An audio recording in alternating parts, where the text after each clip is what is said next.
Antes da gente começar essa aula aqui, eu preciso avisar que eu sou casado. Mas apesar de eu ser casado já há algum tempo, eu pensava sobre finanças dessa maneira como eu vou te apresentar nessa aula. Só que como antes, no passado, eu não era casado, eu não podia falar sobre esse assunto porque talvez não fosse o meu lugar de fala, ou talvez porque acontecessem coisas dentro de um casamento que eu não estava ciente, que era muito diferente da época de namoro. Mas agora que eu sou casado, agora que já tem um tempo que eu tenho um casamento, eu posso conversar com você sobre esse assunto já de uma maneira com propriedade, já sabendo o que eu estou falando, tá? E lembrando aqui que eu vou te apresentar uma posição, eu vou te apresentar como eu lido com as finanças, como que eu acho que é mais inteligente que um casal lide com finanças.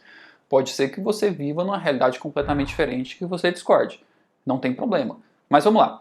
Existem alguns assuntos dentro da nossa sociedade que são tabu, que a gente não pode conversar. Por exemplo, a gente conversa muito pouco sobre sexualidade.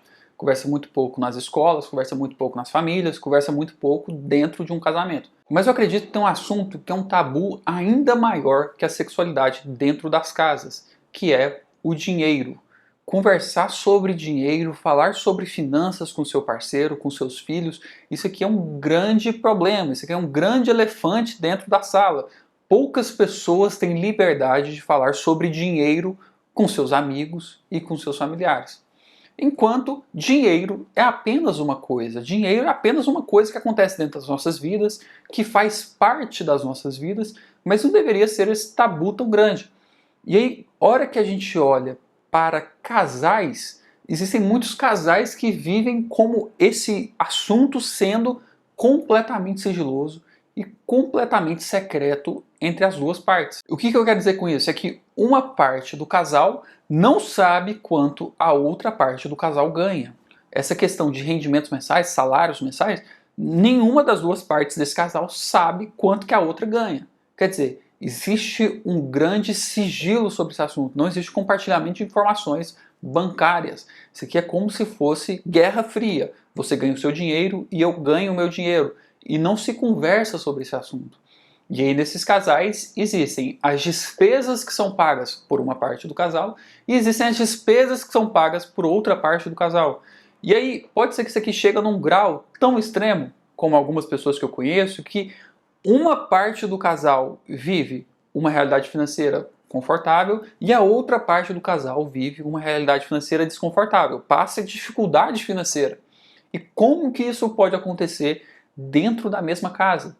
Porque não faz sentido, ainda mais quando a gente fala do nosso tipo de casamento aqui no Brasil. Seja comunhão parcial de bens, seja separação total de bens ou comunhão total de bens, você, em termos práticos, está se tornando sócio da pessoa que você está se casando. Isso que está acontecendo, você se torna sócio a partir do momento do casamento. E, por exemplo, se você está casado num regime de separação total de bens, você que casou é meieiro nesse casamento se houver falecimento enquanto vocês estão casados. Mas em termos práticos, vocês dois são sócios, né? E o regime mais comum de casamento aqui na nossa sociedade é a comunhão parcial de bens, em que a partir do momento de casamento, vocês dois são sócios em tudo que é adquirido a partir daquele momento, né? Mas parece que os casais não levam essa realidade a sério, porque a partir do momento do casamento, essas duas pessoas vivem a sua realidade financeira isolada. Se uma parte ganha bem, ela gasta mais, se a outra parte ganha um pouquinho menos, ela vive uma outra realidade. E aí, como tem duas pessoas que ganham dinheiros diferentes, e precisam de fazer contratações maiores, por exemplo, sair de férias, tal pessoa é responsável por adquirir as despesas de férias, ou tal pessoa é responsável pelo pagamento da parcela de financiamento imobiliário. E isso aqui é um grande problema, porque na minha visão, a maneira mais inteligente de lidar com as finanças no casal é por meio da junção de forças. Se existem duas pessoas economicamente ativas, duas pessoas trabalhando dentro desse casal, o mais prudente seja, olha, vamos juntar as nossas forças, vamos conquistar mais coisas, vamos um dar suporte ao outro e dessa maneira vamos viver em harmonia. Um casal, ele tem a oportunidade de compartilhar as suas finanças. Não precisa de viver de maneira tão isolada assim. Então não é que um ganha um dinheiro e o outro ganha o outro dinheiro. Não existe isso. Na minha visão, os dois ganham um dinheiro.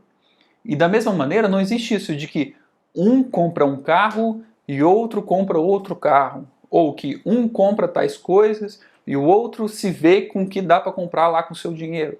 Não tem isso. Todas as compras que existem dentro de uma casa, elas pertencem à harmonia desse casal. Tudo que acontece financeiramente falando dentro dessa casa agora pertence aos dois. Se alguém quer fazer um investimento, comprar uma franquia, abrir um novo negócio, isso aqui tem que ser uma decisão do casal. Se um dos dois quer mudar de emprego, trabalhar no novo mercado, começar uma nova carreira, isso aqui também é uma decisão dos dois. E só faz sentido se existe esse suporte financeiro.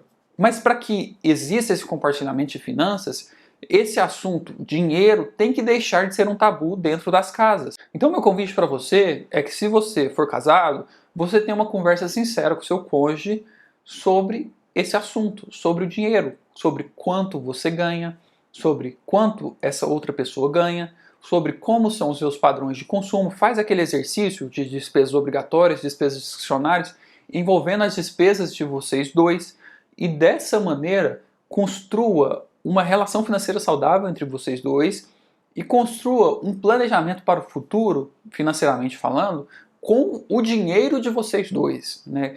Como sendo vocês dois pertencendo a uma grande sociedade de vida.